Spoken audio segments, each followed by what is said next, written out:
Public live news में उमेश गुप्ता। आपको बता दें कि इस समय हम मौजूद हैं महाराजगंज जिले के फरिंदा विधानसभा क्षेत्र में। हमारे साथ बातचीत करने के लिए मौजूद हैं भाजपा का दामन छोड़कर बसपा में आई ईशू चौरसिया, जिनसे हम बात करेंगे किन मुद्दों को लेकर ये चुनाव लड़ रही हैं।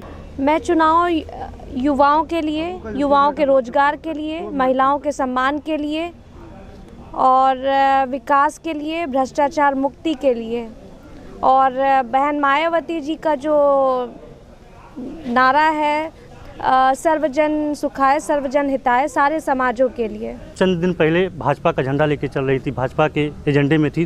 क्या लगता है कि भाजपा सरकार में कुछ काम विकास हुआ है? क्यों आप आखिर छोड़ दी, क्या कारण हुआ?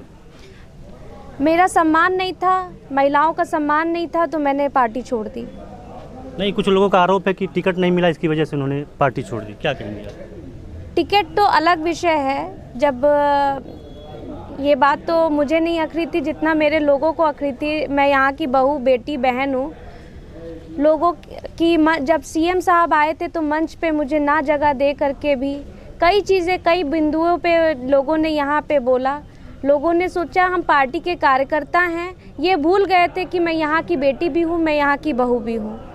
ये मुझे नहीं, मेरे परिवार को बहुत बुरा लगा था। मेरे इस पूरे परिवार ने ही मुझे यहाँ पे ला के खड़ा किया है और मैं बहन जी का मैं शुक्रिया अदा करूँगी कि उन्होंने मुझे सम्मान दिया। और एक महिला, इससे ये साबित होता है एक महिला ही महिला की बात समझ सकती है। अगर हम बात करें फरिंदा विधानसभा की, तो पिछले 5 सालों में यहाँ पे बजरंग बहादुर सिंह विधायक हैं। क्या कुछ यहाँ पे विकास हुआ, क्या मानती हैं आप? विकास के नाम पे ये जीरो थे। ये इन्होंने सिर्फ और सिर्फ इन्होंने तुष्टीकरण की बात की है। इन्होंने सिर्फ और सिर्फ यहाँ पे भ्रष्टाचार किया है। अगर कोई अपनी बात लेकर गया है तो मुकदमे लिखवाए हैं। और मुझे लगता है यहाँ के सारे घमंड आ गया था इनके अंदर। तो जब घमंड आ जाता है तो चूर तो होना ही होना है कभी ना। मुझे याद है आज से 40 साल पहले फरिंदा विधानसभा से एक प्यारी देवी जी लड़ी थी, जिन्होंने इस फरिंदा विधानसभा में 5 साल तक के अपना महिलाओं का प्रतिनिधित्व किया।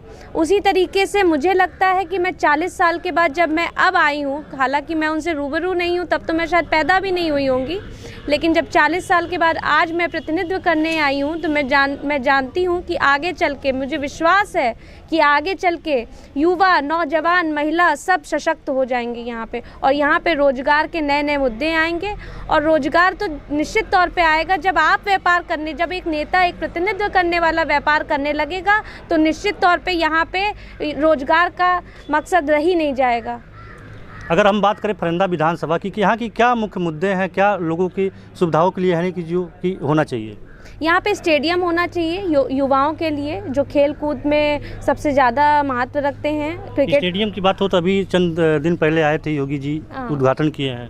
जी नहीं, मैं चाहती हूँ हर तहसील स्तर पे भी एक मिनी स्टेडियम्स होने चाहिए, ताकि बच्चों की जब कलाएँ बाहर निकल के आएंगी तो निश्चित तौर पर उसमें से कोई विराट कोहली निकल के आएगा। अगर रोजगार की बात करें तो यहाँ पे क्या एक मिल था वो बंद पड़ा है, क्या लगता है आपको? लगता नहीं है कि चीनी मिल बहुत बड़ा मुद्दा है? मुझे लगता है अगर विपक्षी अगर उस बात को लेकर ना आए तो चीनी मिल का मुद्दा एकदम ठप्प से पड़ा हुआ है। और भाजपा तो कभी बात भी नहीं करती है कि चीनी मिल की शुरुआत के लिए। उसके अलावा बहुत सारे रोजगार का तरीके हैं।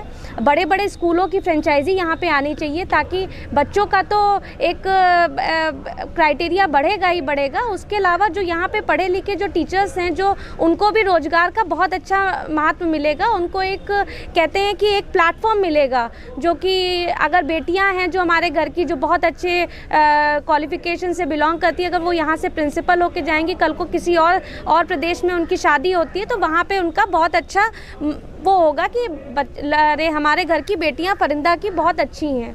और चाहे युवा हो, चाहे वो बेटियाँ हो, चाहे वो हमारे कोई भी हो। अगर आपको यहाँ से जनता अगर भेजती है विधानसभा में तो क्या आपके एजेंडे हैं विकास के, किस तरह से आप काम करेंगी? मेरे कई सारे एजेंडे हैं। जैसे जैसे मैं आगे बढ़ूंगी वैसे वैसे जो एजेंडे आएंगे मैं उनके लिए खड़ी उतरूंगी। और निश्चित तौर पे आज आने वाले 5 सालों में भी क्या, मुझे लगता है अगर जनता मुझ पे विश्वास जताती है तो आने वाले 10-20 सालों तक के जनता को कभी निराश